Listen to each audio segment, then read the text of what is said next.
Welcome.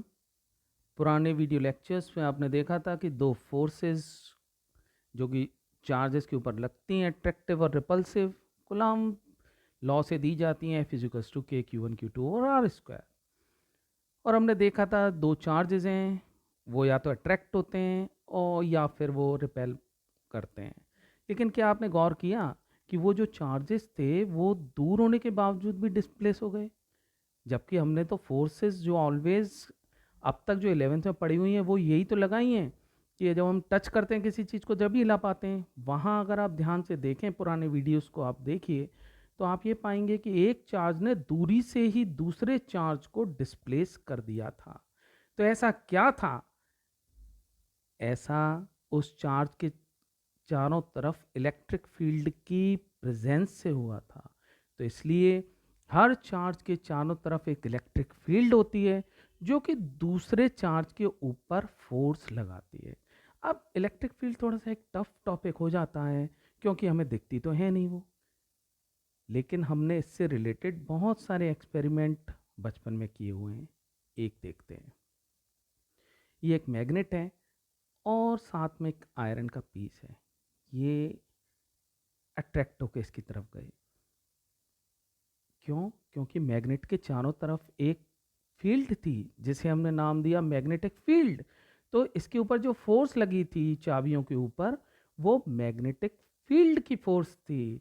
इसी तरह से चार्ज जब होगा तो चार्ज भी एक दूसरे को जो डिस्प्लेस होके आपको जो नज़र आ रहे हैं एक दूसरे की तरफ चलते हुए, एक की इलेक्ट्रिक फील्ड दूसरे की इलेक्ट्रिक फील्ड के इंटरेक्ट करने से ऐसा हो रहा है। तो ये फोर्सेस नज़र आ रही हैं आपको। ये देखिए, ये इसकी इलेक्ट्रिक फील्ड जो है ये यहाँ पर है, ये इसके ऊपर फोर्स लगा रही है। दोनों की इलेक्ट्रिक फील्ड एक दूसरे के ऊपर फोर्स लगा रही हैं।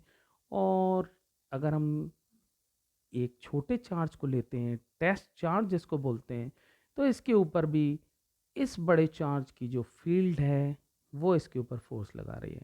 अब आप ये जानना चाहेंगे कि इलेक्ट्रिक फील्ड, फोर्स और चार्ज में क्या रिलेशन हुआ। तो ये लीजिए, आपके सामने रिलेशन है। हमने अभी अभी बोला कि चार्ज के ऊपर फोर्स लगती है और वो इलेक्ट्रिक फील्ड के बराबर होती है। तो इलेक्ट्रिक फील्ड को हम F/Q0 लिख सकते हैं। यहाँ Q0 टेस्ट चार्ज होता है। ये टेस्ट चार्ज किस लिए रखा हमने? क्योंकि हमें इलेक्ट्रिक फील्ड दिखती तो है नहीं, लेकिन यहाँ पर क्या हो रहा है डियर ऑल, कि ये जो इसके चारों तरफ जो इलेक्ट्रिक फील्ड है उसको हम डिटेक्ट कैसे करें, कैसे पता हमें इसके चारों तरफ इलेक्ट्रिक फील्ड है। तो हमने एक यहाँ पर एक चार्ज रख के देखा। अगर ये चार्ज डिस्प्लेस हो रहा है तो हम तुरंत पहचान जाएंगे कि यहाँ इसके चारों तरफ इलेक्ट्रिक फील्ड मौजूद है। तो the field around electric charge, जहाँ पर अदर चार्ज एट्रैक्टिव या रिपल्सिव फोर्स को एक्सपीरियंस करता है, तो electric field of the first charge कही जाती है। यहाँ देखिए, प्लस क्यू की अगर हम बात कर रहे हैं तो इसमें Q0 जो है डिस्प्लेस हो रहा है। और इसका मैग्नीट्यूड जो होता है हमें अच्छी तरह से याद रखना है, F/Q0 इसका मैग्नीट्यूड होता है। यहाँ Q0 को टेस्ट चार्ज इसलिए बोला जाता है क्योंकि अगर आप गौर करें तो यहाँ पे ये बड़ा जो चार्ज है प्लस क्यू, ये नहीं डिस्प्लेस हो रहा है। क्यों? क्योंकि ये Q0 की जो इलेक्ट्रिक फील्ड इसकी खुद की भी होंगी, लेकिन वो इतनी वीक हैं कि इसको वो डिस्प्लेस, इसके ऊपर फोर्स नहीं लगा पा रही हैं। तो ऐसा टेस्ट चार्ज जिसकी इलेक्ट्रिक फील्ड बहुत कम हो या Q0 बहुत कम हो, इसलिए हमने लिखा हुआ limit tends to Q0 tends to zero. ये Q0 इतना छोटा हो कि इलेक्ट्रिक फील्ड लाइंस को डिस्टर्ब ना करें, उसको हम टेस्ट चार्ज के नाम से जानते हैं। और ये डिटेक्ट करने के काम में आता है किसी भी जगह पर इलेक्ट्रिक फील्ड है या नहीं। अब इलेक्ट्रिक फील्ड एक चार्ज के चारों तरफ होती है, जैसे कि एक मैग्नेट के चारों तरफ मैग्नेटिक फील्ड होती है। तो उसका एक मैग्नीट्यूड का फॉर्मूला भी तो हमें पास होना चाहिए। तो उसका फॉर्मूला देखिए आपके सामने, आर दूरी पर अगर हमें निकालना है कोई पॉइंट चार्ज से, ये पॉइंट चार्ज है, इससे आर दूरी पर अगर हमें कोई इलेक्ट्रिक फील्ड निकालनी है तो उसके लिए हमें क्या करना है, हम अच्छी तरह जानते हैं। ये हमें ध्यान रखना है कि इलेक्ट्रिक फील्ड, फोर्स और Q0 में क्या रिलेशन है। ये रिलेशन है। अब ये जो F है ये कूलॉम फोर्स की F ही तो है। तो F = K Q0 Q/R square हमने जैसे ही इसमें प्लेस किया तो हमारे पास में रिजल्ट आया E इज इक्वल्स टू के क्यू ओवर आर स्क्वायर। यहाँ क्यू कैपिटल ये क्यू है जिसके चारों तरफ हमें इलेक्ट्रिक फील्ड को निकालना है। तो हमें अच्छी तरह से ध्यान रखना है कि जो आर दूरी पर किसी भी चार्ज से इलेक्ट्रिक फील्ड है वो के क्यू ओवर आर स्क्वायर, इसका एक फॉर्मूला हमें ऑलवेज यूज करना है। तो क्या इलेक्ट्रिक फील्ड भी एक वेक्टर क्वांटिटी है? क्या लगता है आपको कि इलेक्ट्रिक फील्ड एक वेक्टर क्वांटिटी है? Definitely it is vector quantity. तो इसके लिए हम इस चीज़ को देखते हैं। यहाँ आपको प्लस चार्ज दिख रहा है, एक तरफ माइनस चार्ज नज़र आ रहा है। तो ये एरोज ऑलरेडी इंडिकेट कर रहे हैं कि ये इलेक्ट्रिक फील्ड वेक्टर क्वांटिटी है। तो हमें अच्छी तरह से ये ध्यान रखना है कि चार्ज के चारों तरफ इलेक्ट्रिक फील्ड है, लेकिन हम उसको रिप्रेजेंट कैसे करें? कॉपी में हमें उसको रिप्रेजेंट करने के लिए वो तो खाली जगह है, तो हम कैसे उसको रिप्रेजेंट करें? हम तो उसको रिप्रेजेंट करने के लिए हमें लाइंस ड्रॉ करनी पड़ती हैं जिनको हम बोलते हैं इलेक्ट्रिक फील्ड लाइंस। और ये इलेक्ट्रिक फील्ड लाइंस की कुछ कैरेक्टरिस्टिक्स होती हैं, तो हम ये कैरेक्टरिस्टिक्स को अब नेक्स्ट पार्ट में हम देखने वाले हैं।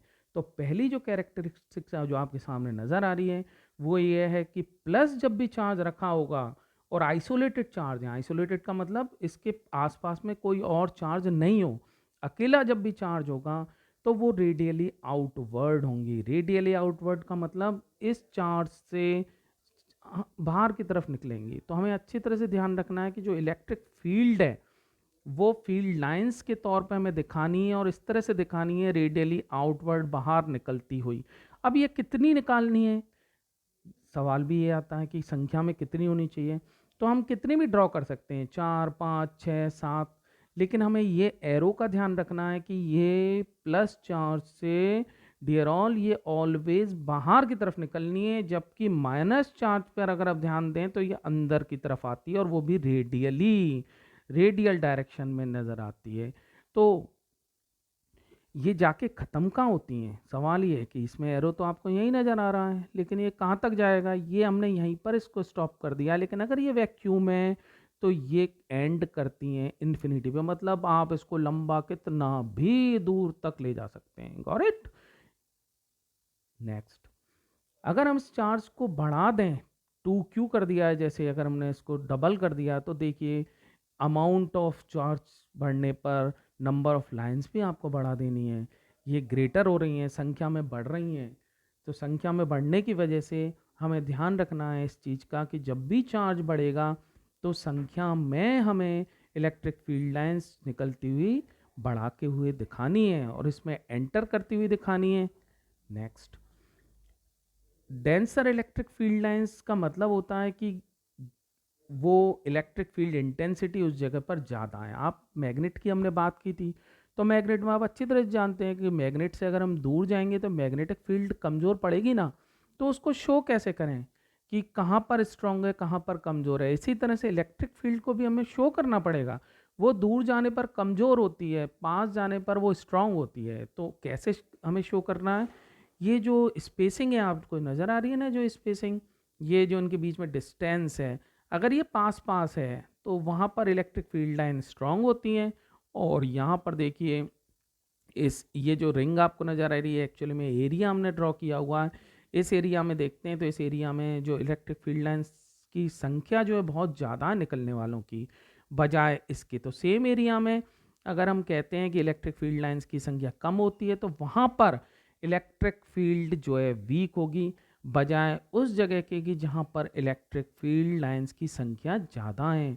तो हम इसको दूसरे शब्दों में ये भी कह सकते हैं कि जैसे जैसे इलेक्ट्रिक फील्ड लाइंस की स्पेसिंग बढ़ती है, बीच में दूरी बढ़ती है, तो हम कहेंगे कि वो वहाँ पर इलेक्ट्रिक फील्ड जो है वीक हो रहा है। Got it? लेस डेंसर पर इलेक्ट्रिक फील्ड वीक होगा और जब डेंसर होंगी वहाँ इलेक्ट्रिक फील्ड स्ट्रॉन्ग होगा। अब कैरेक्टरिस्टिक्स में हम फर्दर मूव आगे जब करते हैं तो इसमें हम देखते हैं कि जो इलेक्ट्रिक फील्ड लाइंस हैं अगर वो कर्व में मौजूद हैं तो वहाँ पर इलेक्ट्रिक फील्ड की दिशा क्या होगी? क्योंकि अभी हमने बोला था इलेक्ट्रिक फील्ड एक वेक्टर क्वांटिटी है, तो उसकी वेक्टर की एक डायरेक्शन भी होनी चाहिए ना। तो यहाँ पर देखिए दो तरह की इलेक्ट्रिक फील्ड लाइंस आपको मिलेंगी, एक यूनिफॉर्म, नॉन यूनिफॉर्म। यूनिफॉर्म का मतलब कि वो डायरेक्शन में भी सेम है, आप नीचे देख रहे हैं, और संग में मैग्नीट्यूड में भी सेम है।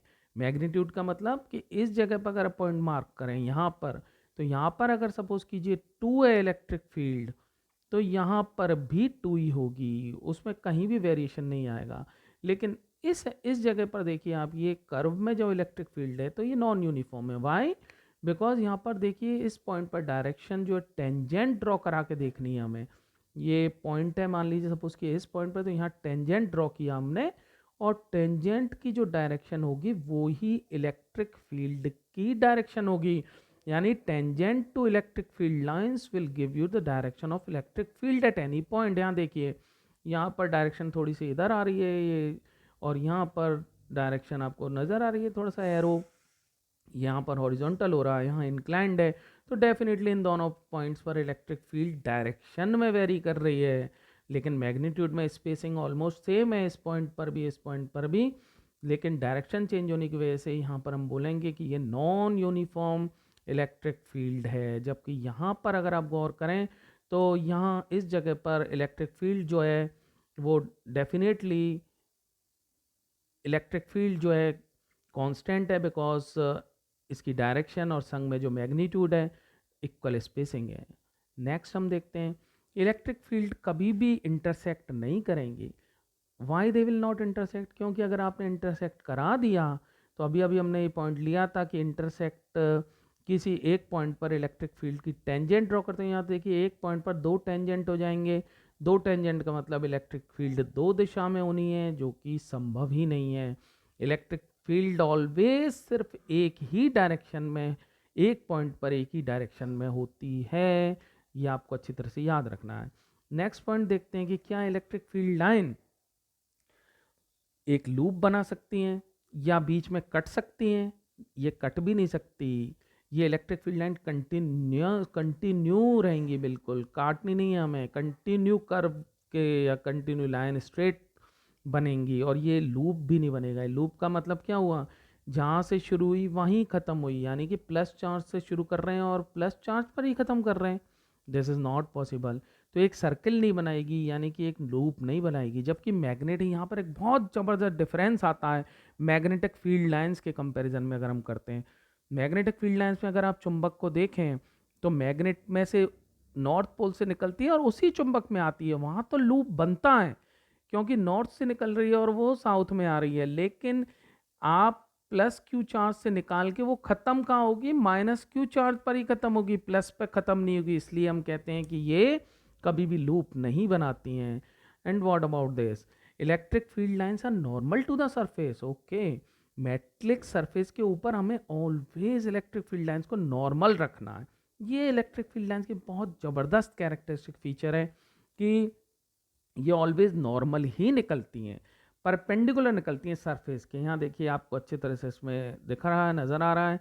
ये हमें ये फिगर हमें आपको दिमाग में बिल्कुल फिट बैठा लीजिए, क्योंकि बहुत सी कंपटीशन में डायरेक्ट क्वेश्चंस को इनके ऊपर क्वेश्चंस को उठा के दे देते हैं कि इलेक्ट्रिक फील्ड लाइंस जो हैं नॉर्मल, अगर आपको नहीं आती है ना नज़र, तो हम उसको ऑप्शन को यहीं से पकड़ लेते हैं कि कौन सा ऑप्शन करेक्ट होगा।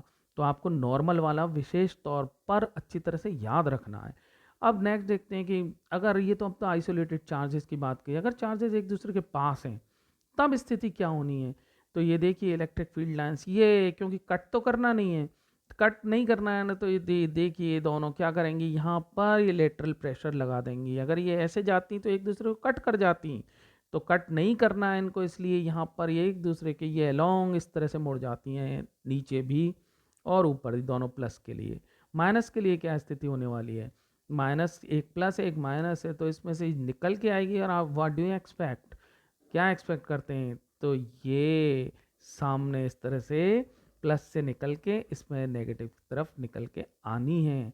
सो हमें ये अच्छी तरह से याद रखना है कि प्लस से अगर और माइनस का चार्ज नज़र आ रहा है तो प्लस से निकाल के माइनस पर ख़त्म करनी है अगर दोनों पास में हैं। अदरवाइज यहाँ पर अगर दोनों प्लस होते हैं तो लेटरल प्रेशर से एक दूसरे से दूर जानी है। Thanks for watching. और अगर आपको इससे रिलेटेड कोई भी डाउट होता है, कोई भी परेशानी होती है, तो कमेंट बॉक्स में do not forget to ask any question. और दूसरे वीडियोस को भी आप देखें। Thanks for watching, take care, it's bye for now.